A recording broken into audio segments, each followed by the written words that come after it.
Welcome to the Teen Entrepreneur Podcast, a movement dedicated to inspiring teens to follow their dreams of becoming an entrepreneur and a leader in their community.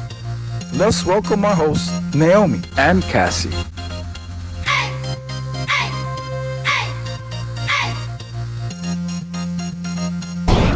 Hi, everybody, and welcome to the Teen Rockstar Entrepreneur Podcast. We thank you so much for joining us. And today I have a very special guest with me.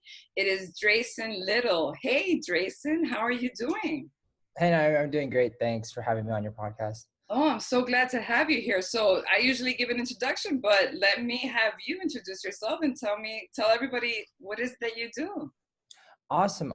So my name is Drayson Little, and I am 20 years old.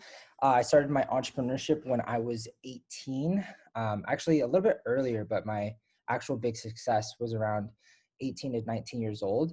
And I personally do, Shopify drop shipping, and I also do Amazon drop shipping. That's fantastic. So let's get right into it. How is it that you started entrepreneurship?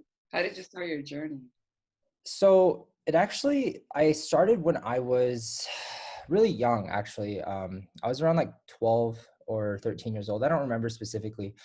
But my dream was to be a CEO of a company or to, launch my own business.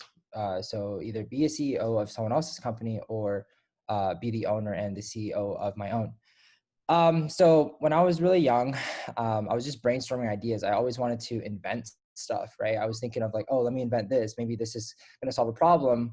Let me try this. But it's so hard to invent something new nowadays because, everyone's brainstorming 24/7, right? So at the time, I would play video games and I was like, hey, these Xbox controllers are in really high demand, whether they be modded controllers or different styles of controllers.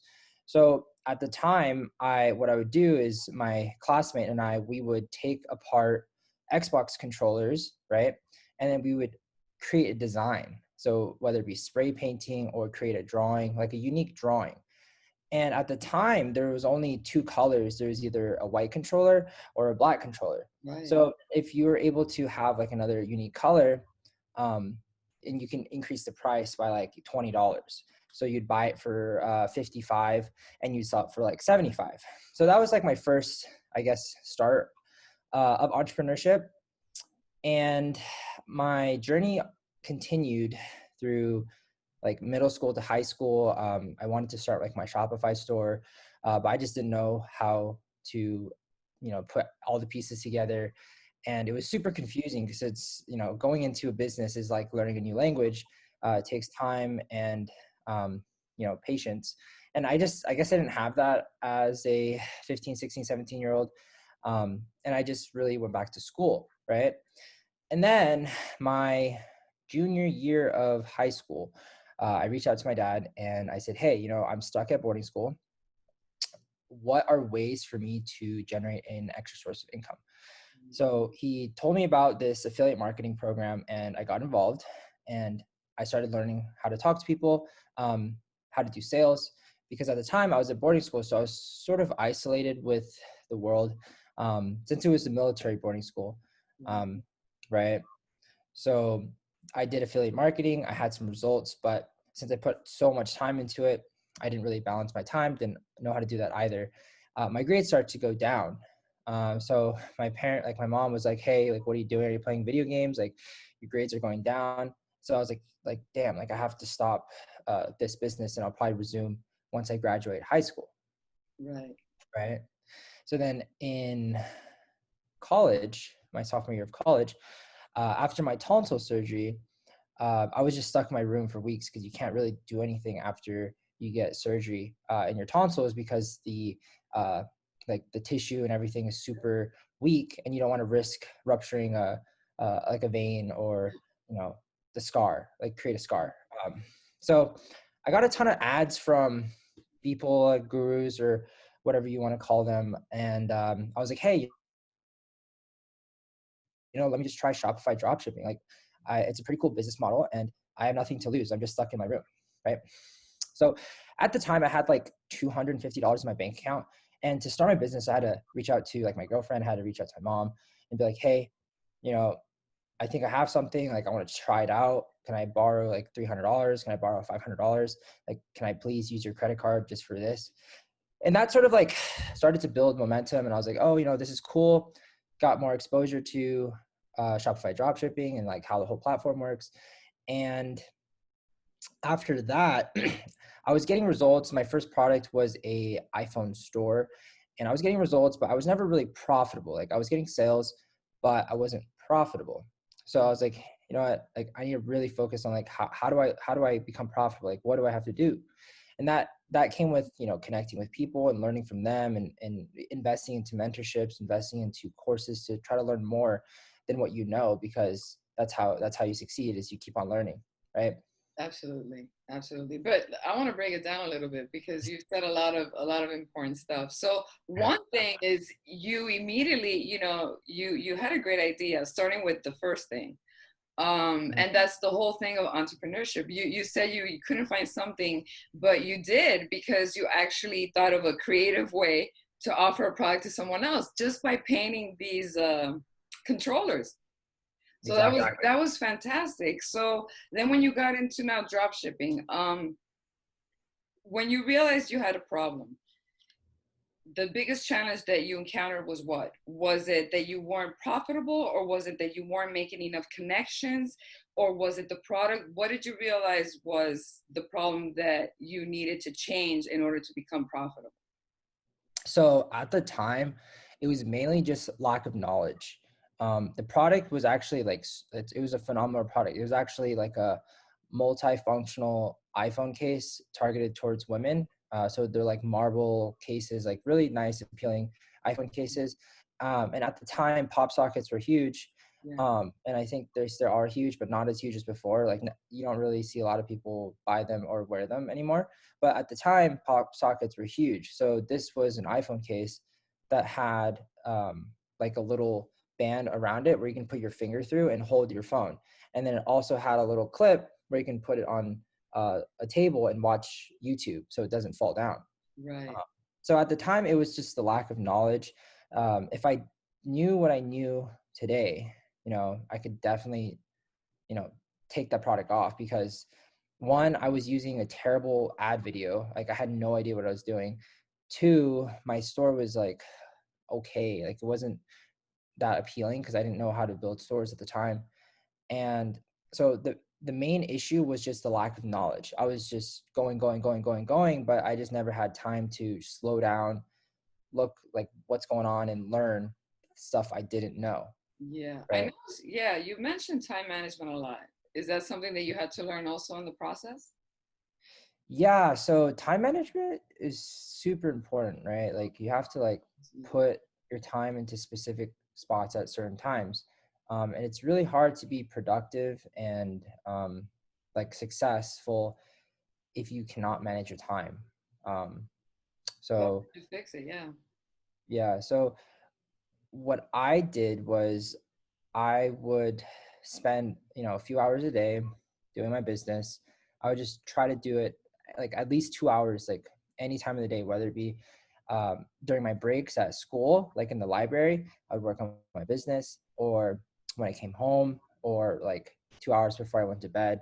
I would always try to fit a couple hours in my day to excel in my business, whether it be learning, whether it be trying stuff, like trying new things, anything that would go towards my business, right? Yeah. And did you have to make any sacrifice in order to do this? Because I know you said that your school was failing a little bit. So how did that go? Like, did you get your school back in order? How was your relationship at home? Did your parents were they for your entrepreneurial ventures? Like, what was going on in your life? Yeah. So, wait, so what was the first question? Well, basically, how were you managing everything? Like, Oh, okay. Okay, yeah. between school, between, you know, everything, were you having to make a lot of sacrifices? Yeah, for sure. So instead of like, so at the time, so right now I'm still a biology major student. I'm almost about to graduate. But at the time when I first started, I was taking a ton of classes, like 5 or 6 classes a semester, just juggling school, my life, business, a relationship, like everything. So yes, I did have to make sacrifices. Like I couldn't have enough time to study because I would get somewhat distracted from my business. So I would, not study as good. I wouldn't get that A. I'd probably get like a B minus. So yes, my grades took a little bit of a drop, but that's okay, because I know a lot of what I didn't know in the past. And if I didn't sacrifice, just a letter grade, um, I wouldn't have been able to achieve the results I've achieved today, right?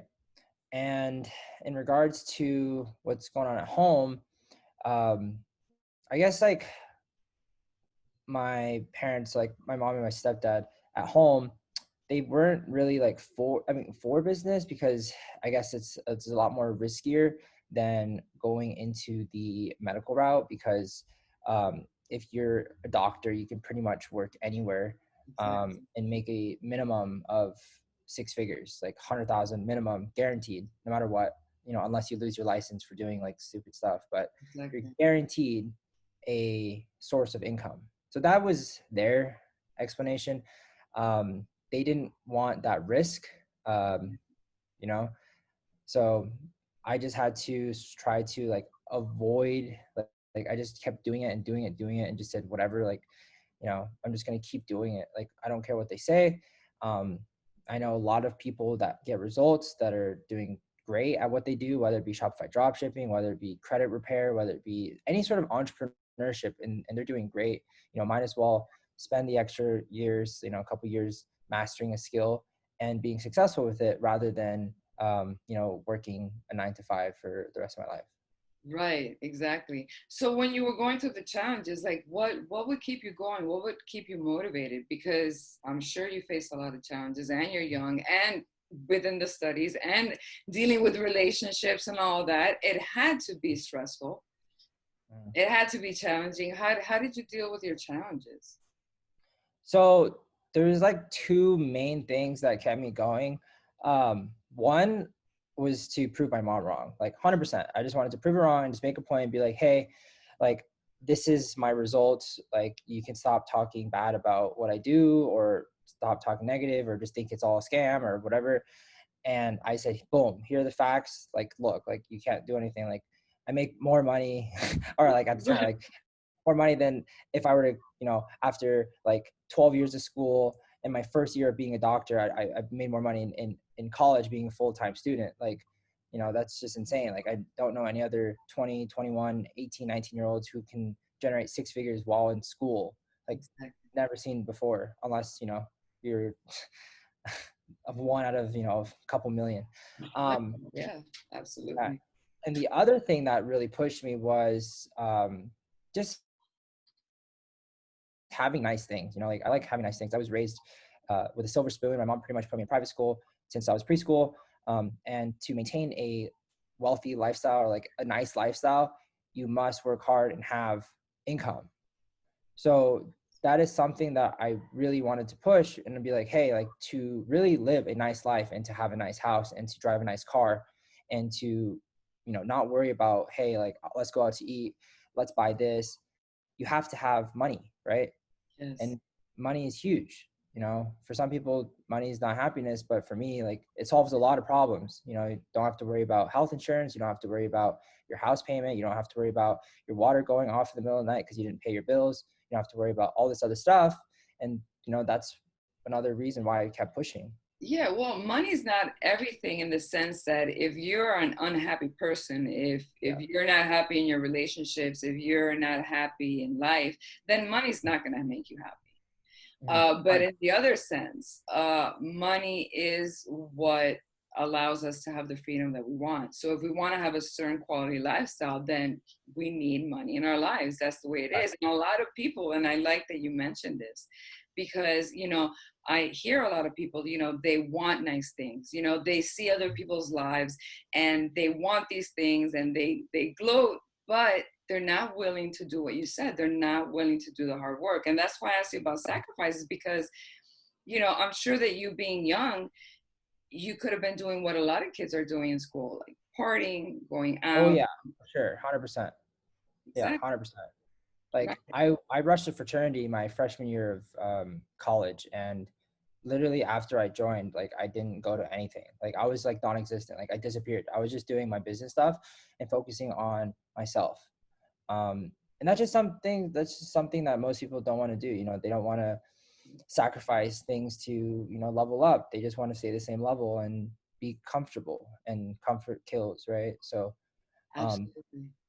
that's pretty much my sacrifice. You know, I also sacrificed. I couldn't go to parties. I mean, I could go, but I just didn't want to because I felt like, you know, I'm hanging around a lot of all these people that just drink and smoke. Like, there's no point. There's no benefit. It's just a waste of time. Um, so I just did my business stuff, focused on my relationship, and I try to level up. That's fantastic. And it's so true. A lot of people don't see that what they do now is going to affect their future. If you are not willing to be uncomfortable now, if you know, that saying that says, do what's hard now and you will have an easy life later. Do what's easy now and your life will be hard, because that's Exactly. just the way it is. And everybody, you know, they want the Ferrari, they want the beautiful house, they want the beautiful lifestyle, but they're not willing to put in the work. 100%. Yeah. And another thing that you mentioned is also, you know, having reasons.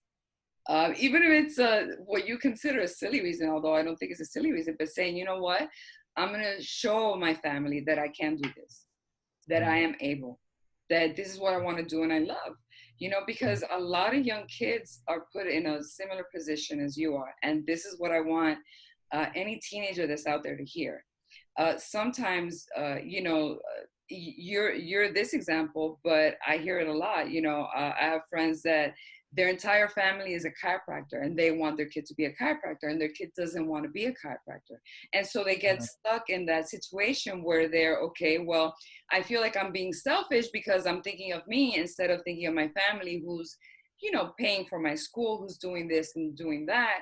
But ultimately, it is your life and it is your journey, you know. So it's important that you always follow your heart and always go after what you want.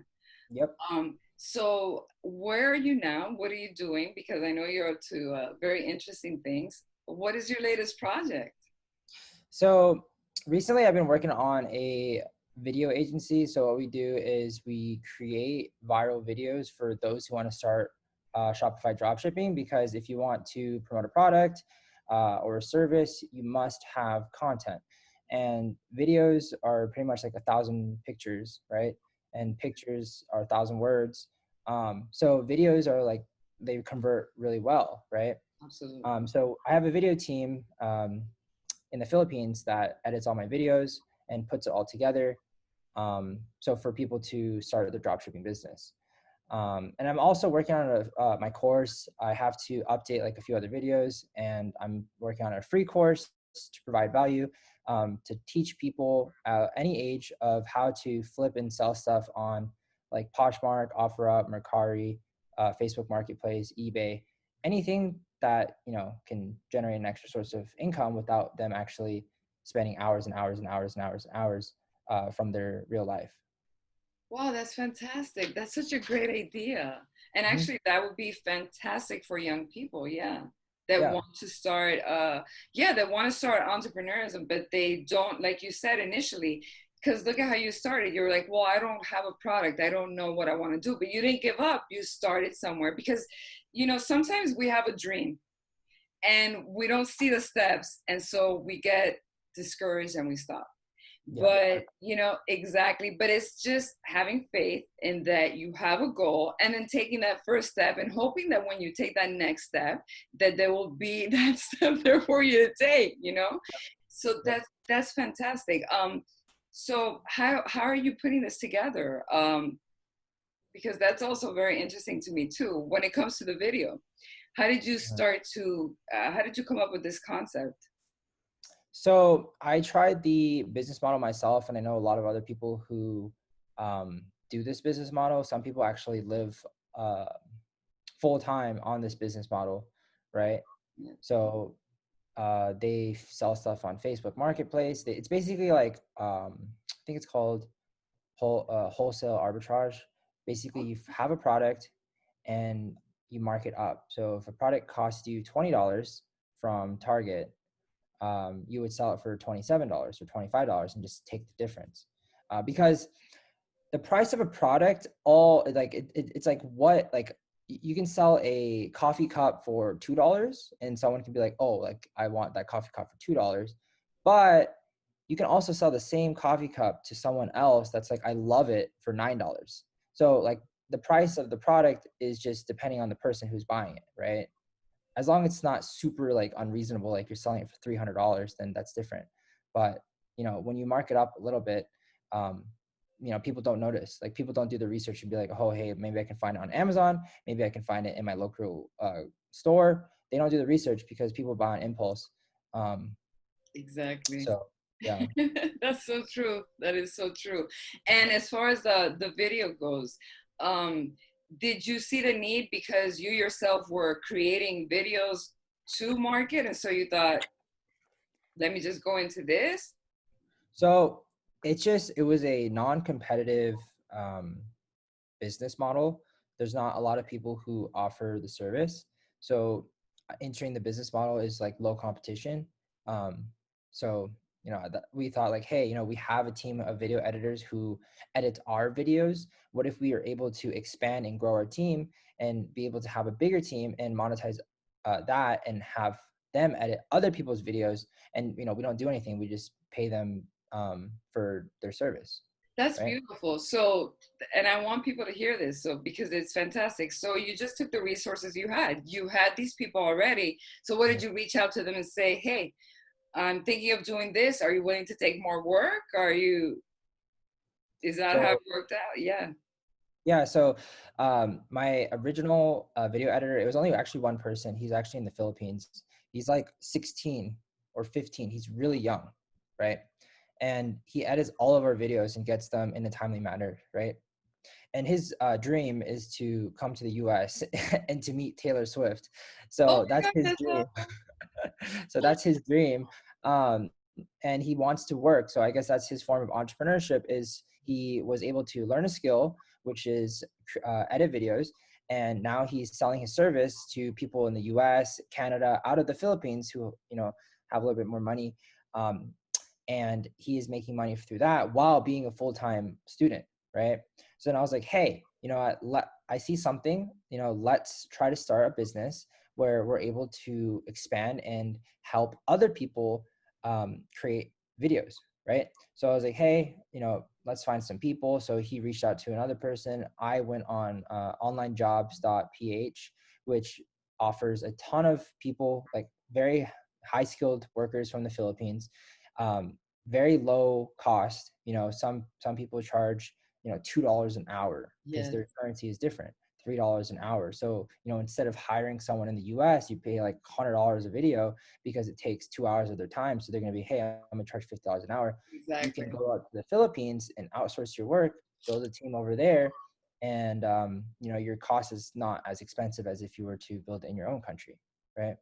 Yeah, no, it's so true. The thing about the world now is that thanks to the internet, we are able to do so many things, and we have so many things at our disposal. And that's another thing that I want like youth to understand, that you don't need all this money to start, because like for you, like for example, what you said right now, if you were to get someone here, you would have to pay, because I know this, $50, $100, or even more per someone's hour. But now, thanks to the internet, you have people in other countries, and like you said, their our cost per living is completely entirely different from theirs. So maybe Yep. something that's unacceptable for us, for them is a day's work. So it's fantastic that you're able to outsource like that, and that's what I want. I want young kids to understand that when you want something, if there's a will, there's a way. Mhm. Get resourceful, because also something that I noticed from you is that you do your own research. You look online, take the internet as a resource, and instead of it letting use you, and just consuming information, try to use it exactly, try to use it in the sense of, well, let me see how this can benefit me. What can I do? And start using it as what it's for. That is fantastic. I'm so excited for you, and I'm really looking forward to seeing what transcends out of this. I do want to ask you, if you were talking to someone young, and I can see you already have younger people working for you, what advice would you give them?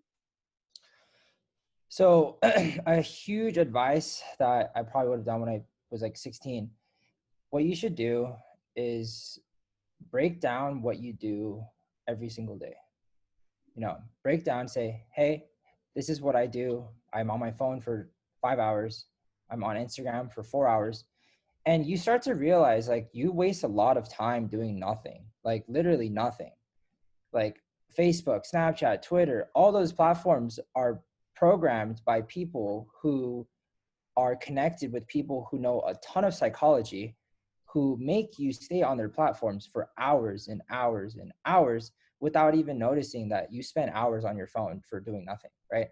So I would break down what you do in a day and say, hey, I do 2 hours of this, 1 hour of this, 5 hours, 10 hours, and start to move your time around, right? So if you're on your phone for 4, 5, 6 hours a day, like screen time, try to set like limits or rules in the settings of your phone, and try to restrict your usage of your phone and try to do something productive, whether it be reading a book about a skill, watching YouTube videos about a skill, learning something new. If you don't work out, then start working out, do something productive. You always want to move in a positive direction. You don't want to be stagnant and like staying still, because you will never level up if you just stay still. So my advice would be to break down your time, right, and start to put your time into stuff that actually makes you better. Health, wealth, fitness, relationships, if you want to put time into your relationship, your family, anything else besides just being lazy and not productive and just not doing anything productive. So that's a huge advice that I would have done if I was younger, is to really break down what I'm doing every single day and to see where my hours are actually going, because you really don't know until you break it down. No, and what you said about social media is 100% true. They know, and they actually hire psychologists and specialists and neuroscientists, and they know that, for example, let's say that you get a like on Facebook, or anything like that, or a follow. What most people don't understand is that the same receptors in the brain light up as when you drink alcohol or when you do drugs or when you gamble. It's the same receptors. So every time you get a like, you get a little dopamine hit, just like you would if you would smoke, if you would drink or do some, or have sex or something else. The thing is that it's in a smaller amount, so we don't realize it. But slowly, that's why we're all addicted to social media, because we're all addicted to those likes and to those hits. And that is how they keep you on their sites.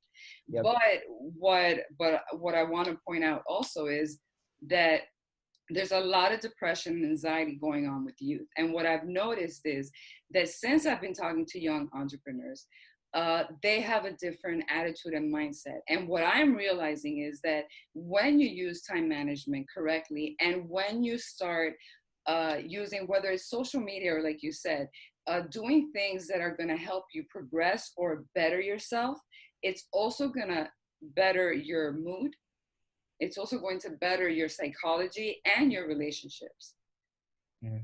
So it's really important, everything that you said, as far as time management and as far as being on social media sites. And now I'm thinking of that. And to all the young people who are here listening, we're not saying social media is bad. It's fantastic. Thank God for social media. We couldn't even be doing this if it wasn't for social media, right? Yeah, but with a balance. Sometimes we let things use us instead of us using it. Social media is a great tool, but learn how to use it for your advantage instead of letting it use you. So instead of spending all those times and wasting those times on whatever social media site you do, try to think, okay, what do I want to do? What do I want out of life?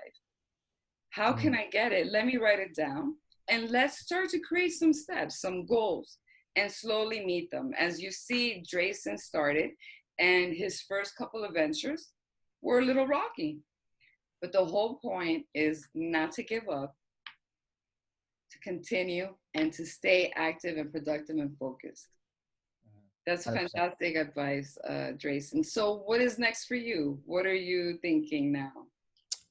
Just basically work on my video agency, finish my course, launch some free content, probably have like an ebook about the common mistakes of entering like Shopify dropshipping. And then from there, that's pretty much it as of now. Partner with people, work with them, and probably build another couple stores and test products. No, that's fantastic. I think the ebook is a great idea. I think you should totally do the ebook. And the course that you're saying that you're going to create, that's a free course, is that to help young people start selling their products? What is that free course that you're talking about? Because it's very interesting. So the free course is for people to learn a skill that can generate the money without really upfronting a lot of their own money. So it's basically like buying something at Walmart, and they have like a 30-day return policy, and listing it on multiple platforms like Facebook and just increasing the price.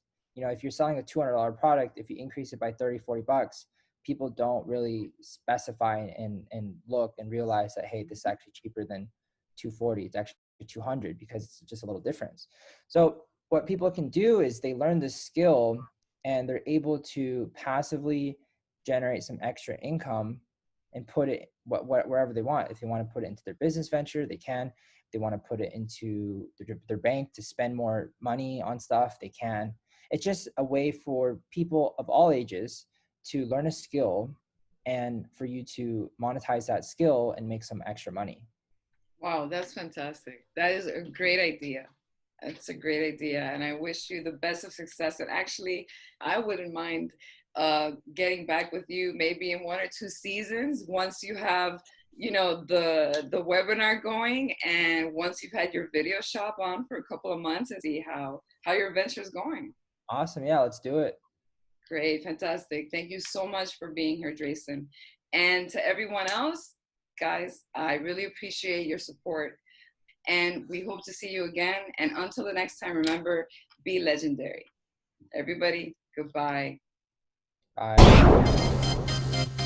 You just heard another teen living the dream on the Teen Entrepreneur Podcast. Stay tuned to see who's next. Ready to become an entrepreneur? Head over to www.teenrockstarentrepreneur.com to download our free ebook and online courses.